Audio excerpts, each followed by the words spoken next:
guys, this is Jamie Rachi with Fiat Femme, and I wanted to jump on today and share with you some common misconceptions that come with practicing fertility awareness methods. And so when I say fertility awareness methods or fertility awareness based methods, they're natural ways to avoid and achieve pregnancy. It's a very generic term for the many methods and systems you can use to track your fertility and to make a decision on whether you are wanting to achieve pregnancy or to avoid pregnancy. So I specifically am a fertility care practitioner and I teach the Creighton method, but there are a number of methods that are out there. So there are also a number of misconceptions that are out there in regards to the effectiveness of natural systems. So maybe you're watching and you're thinking, you can actually use a natural system to avoid pregnancy effectively? Like, are you sure? And the answer is yes, I am sure. And there are many, many, many different methods. But there are also, like I said, many misconceptions. So if you're wondering right now if this is actually legit, I'm going to walk through 6 common misconceptions that might shed some light on some of the things you've heard and some of the things you're nervous about. I also want to say, in my experience, there are 2 main reasons why people often don't practice natural systems. The first one is they don't know that they can. They don't even know they exist. The second one is that the things they've learned about natural systems and fertility awareness, they're not true. So those are the 2 common reasons people don't chart their fertility cycles, because A, they don't know about it. B, if they heard about it, they heard the wrong information. So today I'm going to crack some of those myths and just shed light to all of you so that you're properly informed, because I believe that when we are not educated, then we make desperate decisions. When we are educated, we are empowered and we can make proper decisions for our bodies. Okay, so the first misconception that I want to talk about today is that it's a church thing. So while personally my faith means a lot to me, like a ton, it's not only for people who are practicing a certain faith. Like I always say, your uterus and your fallopian tubes and your ovaries, they do not have a religion. They do not have a political affiliation at all. Like as a woman, your organs should function basically the same unless there's some underlying cause that makes it not so, but your organs don't know. Your organs have no idea what denomination or religion or political affiliation you have. They don't know, okay? So it's not just a church thing, it's a women's health thing. So the first common misconception is that you can't practice a natural system because maybe you don't go to church, so you think it doesn't apply. It does apply because it's your body and it's a healthy, awesome, great way to care for your body. And I love, there's a book called The Fifth Vital Sign. Just like there are vitals that we get checked out at the doctor's office. You know, your fertility cycle and the health of that is also a vital sign. And that's what kind of the swing has been in regards to fertility and our reproductive health. So it's important. It's not just a church thing, it's a women's health thing. The second misconception is that it doesn't work. And so I'm here to tell you that these systems do work. And so I can actually prove it because I chose the effectiveness of natural systems as my master's research paper. I did research on this. And so I studied 5 different systems and I measured them against each other in regards to effectiveness. And there are some systems that are not as effective as others. And so to break it down for you, if you are brand new to fertility awareness and you don't know what I'm even talking about when I say this, I would definitely check out my overview of the fertility cycle. It's on my YouTube channel. So check that out. It gives you a nice sweeping overview of what happens in your body. It also reviews like your superpowers as women, because as our hormones shift, we shift. And so our capabilities and our strengths actually adjust and change throughout the course of our cycle. It's really cool. But as a refresher, there are natural systems to help us avoid and achieve pregnancy because our body actually tells us when we're fertile, when we're infertile, just like our body tells us when we're hungry or when we're tired. Our body is actually very intuitive. And if we can understand and if we can learn the language of our body, we are better able to care for our body. So anyway, there are a number of ways to track your cycle, and there are systems called ovulation systems or cervical mucus methods, which you're basically observing cervical mucus that's present often when estrogen is high. And when estrogen is high, that means you're very fertile and it's before you ovulate. So that's one way, is you're checking for your cervical fluid. And the second way is basal body temperature monitoring. You also can pair that along with cervical mucus, along with other anatomical changes that occur when your fertility is adjusting or becoming more fertile, less fertile. Your body tells you that. So it's called like the symptothermal method, is using a thermometer and cervical fluid tracking. Another way is called the standard days method. And the standard days method is mostly just based on the number of days in your cycle. There's a formula to it. So typically, like if a woman has generally about a 28 or 29 or 30-day cycle, then they kind of guesstimate the times of fertility based on the things you're seeing in your cycle. That system is only really effective for women who are, often experiencing the same number of days of cycles and the same kind of pattern of what they see during the month. That system isn't something I would recommend to most women, because there are so many things that happen during the course of the month and during the course of our cycle that it affects the ability for our cycle to be super systematic.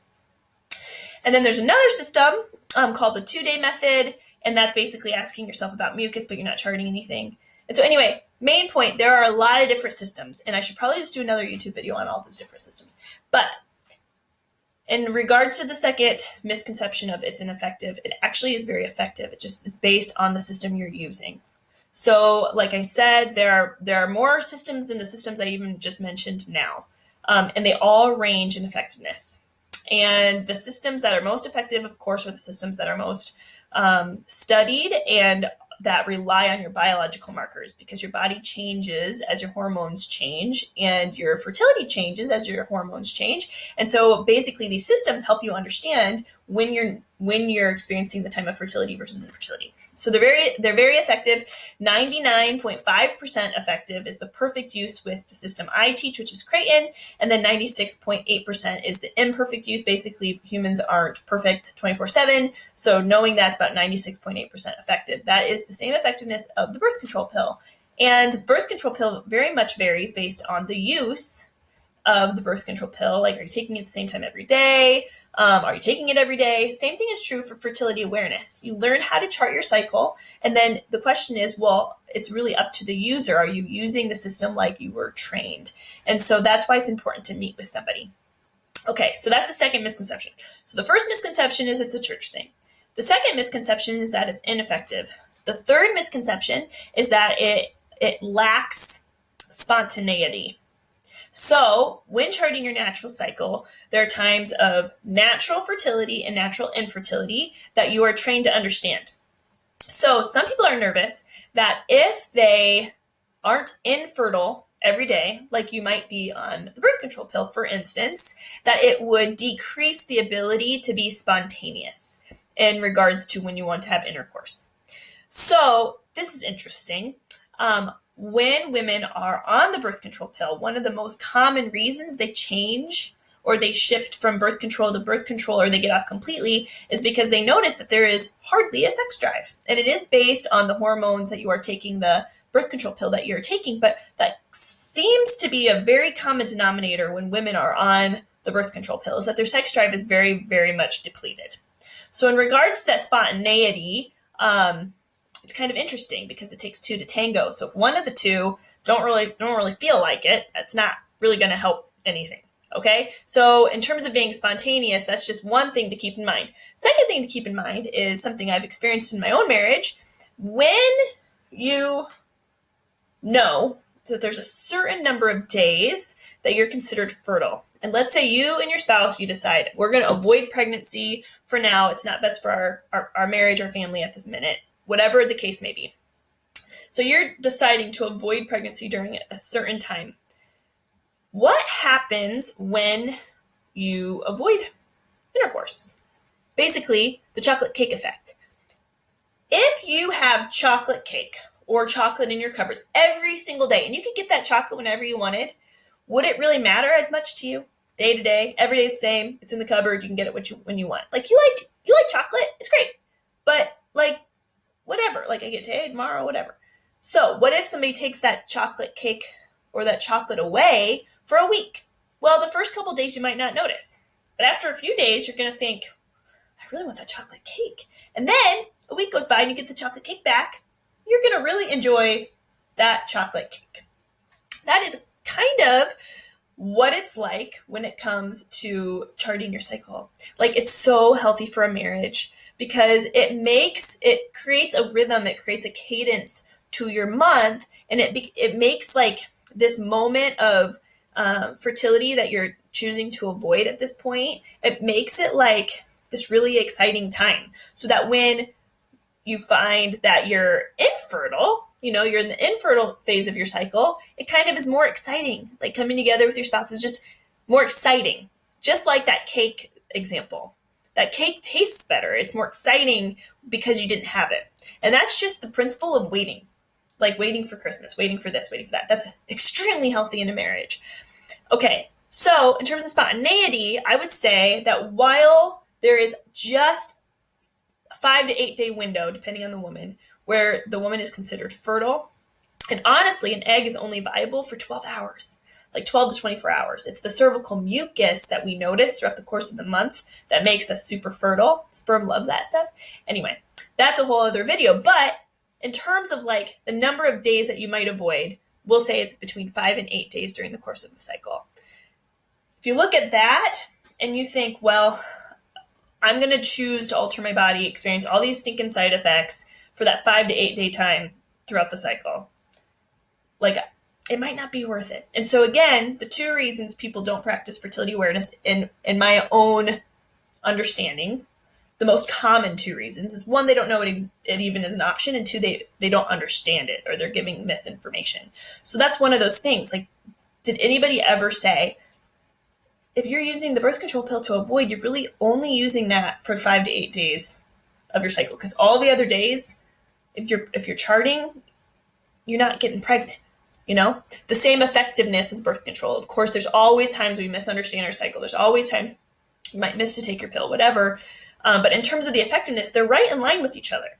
So that's something I'm very passionate about because I don't think people often understand or realize that. Okay, so that's the third thing. The third one is lack of spontaneity. Okay, the fourth one is, the misconception is I need to have regular cycles. So I need to have regular cycles. So if you yourself, you're like, my cycles are crazy. Like, oh my gosh, they're 40 days one cycle and then they're 20 days the next, or I haven't had my period in 6 months, or I have horrible painful periods, so I need to be on the pill for that. So whatever the case may be, maybe your cycle is crazy. So like I said earlier, your fertility cycle is like a vital sign of health.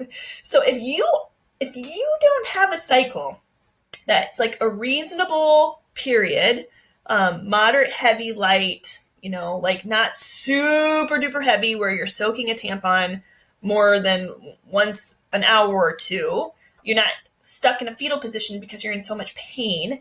If you're experiencing that kind of bleeding and that kind of pain, you need to talk to a doctor. And the birth control pill is really only covering up what's causing that. So that's something I want to say that's really important that often people don't realize or understand. The birth control pill really just acts as a Band-Aid. So if your periods are irregular or strange, you need to meet somebody. But guess what? You can still chart, even though they're irregular and strange. So using natural systems that are affected, there are some natural systems I would not recommend, but I do recommend, write this down on a sheet of paper. I do recommend the Creighton model. I recommend FEM. I recommend symptothermal method. There are systems I do recommend if you have irregular cycles. Also, you can message me. Check out my website, fiatfem.com. You can send me a message. Just message me and I can get you connected to somebody who can help you. Okay. So you do not need to have regular cycles. You can use systems naturally to avoid, even if your cycles are irregular, because your hormones shift, your body shift as your hormones shift. Okay. So even if your body is strange and unusual in terms of your cycle, your your biological markers will actually show that, and it will give us information so that we can address the root cause. Okay, so there are doctors around the nation. Reach out to me and I can get you connected. All right. Okay, the fifth one is people think that fertility awareness methods is the rhythm method. You might not have ever heard of the rhythm method before, but it's basically guesswork. It's counting days. Maybe your grandma or your great grandma who lived in the 1920s had 14 children because they were practicing the rhythm method. Well, basically it's guesswork because only 15% of women actually have a 28-day cycle. It's really important to actually know before I say the next thing. Because that's the case, then counting days should not be a way to avoid pregnancy, and that's what the rhythm method was in the 1920s. Basically, we just guessed between the days 8 and day 19 is when you're fertile, and then have sex outside that window. Because every woman is different, that is not a good method to avoid pregnancy. So that's a common misconception, is that fertility awareness is a rhythm method. It's not. I'm actually going to shoot another YouTube video that talks more about that because it's what I researched during my master's research paper. Okay, and then the very last misconception is that that contraception decreases abortion. And what I want to make sure to share, because I know this is a very sensitive topic, but I 100% believe to the bottom of my bones, to the core of my insides, that we do not need to interrupt a healthy biological process, that we actually, in fact, should not interrupt a healthy biological process. That means within our own fertility, because there are natural ways to monitor your fertility that do not include altering or suppressing your body. And then also, it does not, like, our biological process of pregnancy should not be interrupted. There are so many studies that show the harm in that. Just even with our breast tissue, like our breast tissue, once, if we're pregnant and then we carry a child to term and then we breastfeed, that's the full mature breast. And if it can't go through that process because we interrupt it over and over and again, that's not healthy for our breast tissue because it's amping up and then it's falling off. It's amping up, it's falling off. So that is also very important. But 51% of women who abort their babies were using contraception prior. So I often hear, well, we need to increase contraception because we want to decrease abortion. Well, actually, if women understood fetal development and understood their fertility, they could actually just naturally avoid pregnancy without altering their body. And then also it invites them to a conversation, and it invites them to the reality that when you do have sex, it's always maybe baby. Always. So like an accidental pregnancy isn't actually, that's not the right way to say that. If we are pregnant and we didn't plan it, it's not accidental because we do know that sex equals maybe baby. So those are very important things. And I know, again, it can be hard and I don't want to turn anyone away. I hope to just draw you to me because I care so much about the sisterhood and about women and men, about being fully informed so we can make the best decision for ourselves, for our families, for our marriages. Okay, those are the common misconceptions. So I invite you to share this with your friends. I invite you to check out other videos on my Fiat Femme YouTube channel. I also invite you to check out fiatfemme.com and follow me on social media.